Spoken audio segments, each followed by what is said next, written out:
اهلا وسهلا بكم محبي ومتابعي واصدقاء قناه ابسط فكره. النهارده هنتكلم عن موضوع ان احنا ازاي نركب مفتاح جنب فيشه الكهرباء او نركب مفتاح مع فيشه الكهرباء، ونشوف مع بعض الطريقه الصحيحه اللي احنا ينفع نركب بيها مفتاح جنب الفيشه، بحيث ان احنا ما نأثرش على اي حاجه في توصيلات الكهرباء الداخليه. وفي حته فنيه هنقول عليها في توزيعه الاطراف، يعني لو كملت معانا لاخر الفيديو هتعرف ان مش اي طرف ينفع ان هو اللي ناخده ونخليه يبقى هو على اللقمه بتاعه المفتاح. وهنشوف مع بعض الطريقه الصحيحه اللي احنا نركب بيها المفتاح، طريقه بسيطه جدا، والفيديو ان شاء الله مش هيتعدى الدقايق، وهتلاقي نفسك بنفسك بتعرف تعمل الوصله بتاعه المفتاح، وبدل ما تقعد كل فتره تركب الفيشه وتشيل الفيشه عشان تشغل الجهاز وتقفل الجهاز، لا، هيبقى ضغطه زرار جنب المفتاح تشغل وتفصل بيها الجهاز، وبالتالي يبقى مفيش الذبذبه اللي بتحصل واحنا بنركب ونشيل الفيشه، وبالتالي بتحافظ على عمر الجهاز وبتطول عمر الجهاز ويبقى مش اكثر عرضه للاحتراق.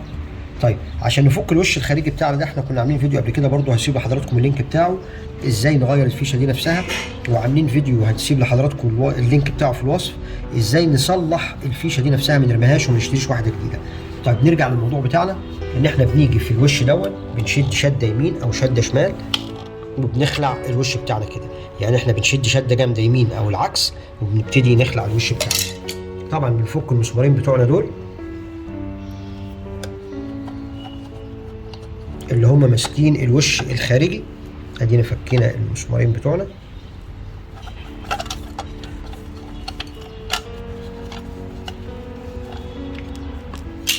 وهنبتدي نفك المسمارين اللي ماسكين الشاسيه المعدن اللي راكبه عليه اللقمه نفسها.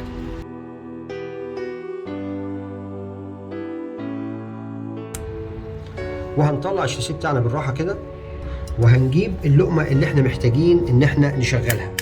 تمام، نبقى عارفين الاتجاه بتاع التشغيل بتاعها، مثلا دي الاتجاه بتاع التشغيل بتاعها ضغط لتحت او ضغط لفوق، نبقى موصلين وعارفين الاتجاه بتاع التشغيل بتاعها. وهنبتدي نجيب المفك التيست، المفك التيست العادي، وهنقيس الاطراف بتاعتنا دي. انا دلوقتي فصل الكهرباء فمش هينور معانا، بس احنا نبقى عارفين ان احنا بنقيس اطراف الكهرباء، بنقيس الطرف ده والطرف اللي تحت. الطرف اللي فيهم بينور على المفك التيست يبقى ده الطرف اللي فيه الكهرباء. انا عشان من الاول عارف ان ده الطرف الكهرباء، فانا هفصل ده بالراحه كده خالص. يبقى انا كده فصلت الطرف اللي فيه الكهرباء الحيه اللي هو الطرف الموجب. وهنجيب اللقمه بتاعتنا اللي احنا عايزين نركب المفتاح بتاعها اللي هي الضغطه بتاعتنا اللي هنا، وهنيجي في الشاسيه الجزء الطويل هننزله في الجزء الثابت اللي تحت، والجزء الصغير او القصير هنركبه فوق بالمنظر ده. وهنيجي بالمفك بسنه بسيطه ونبتدي نتني الشفه الصغيره دي، الشفه الصغيره دي عشان تمسك اللقمه نفسها. الكاميرا لو تقرب هنا، ادي الجزء ده اللي انا بتكلم عليه، ده لما بنيجي نركب لقمه تحتيه هنا بنيجي بالمفك ونتني سنه كده علشان دي تمسك اللقمه نفسها. لما نيجي نخلع بنعمل العكس تماما، بسن المفك كده، وبنبتدي نرفع الشفه دي لفوق عشان نعرف نطلع اللقمه بتاعتنا. طيب، احنا كده معانا الطرف الكهرباء الحي ده اللي هنوصله في المفتاح نفسه. المفتاح بيبقى فيه طرفين، بنفك المسامير بتاعتهم فكه بسيطه خالص كده، وبنيجي هنا وبنركب طرف الكهرباء الحيه بتاعتنا. نفك حاجه بسيطه تاني،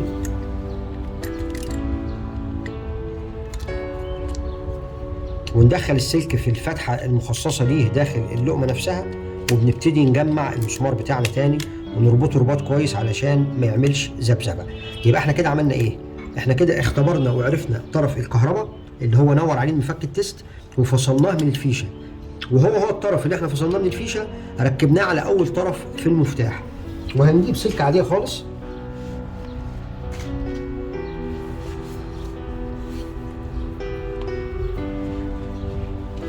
وهنبتدي نكمل التوصيل بتاعنا.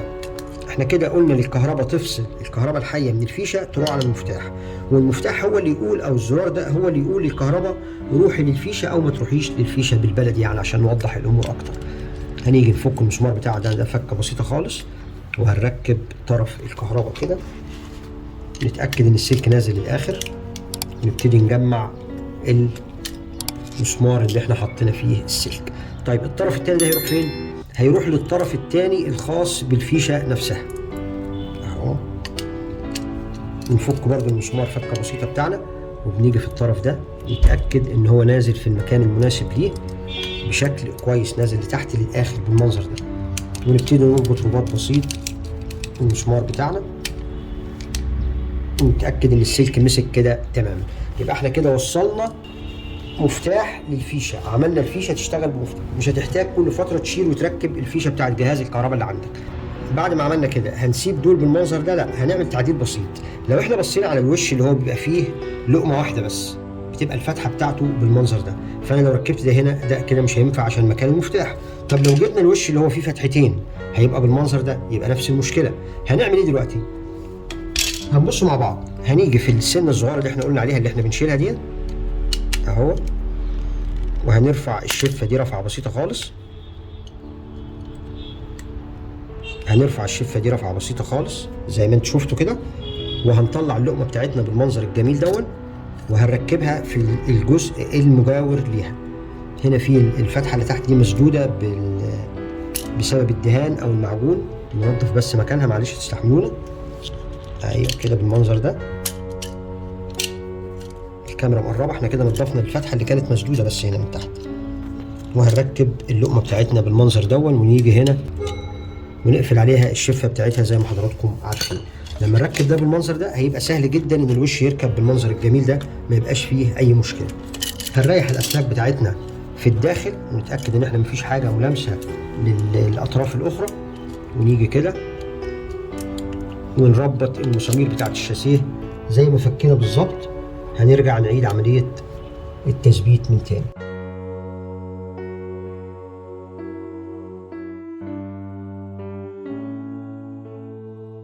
هنجيب الوش اللي هو فيه الفتحتين،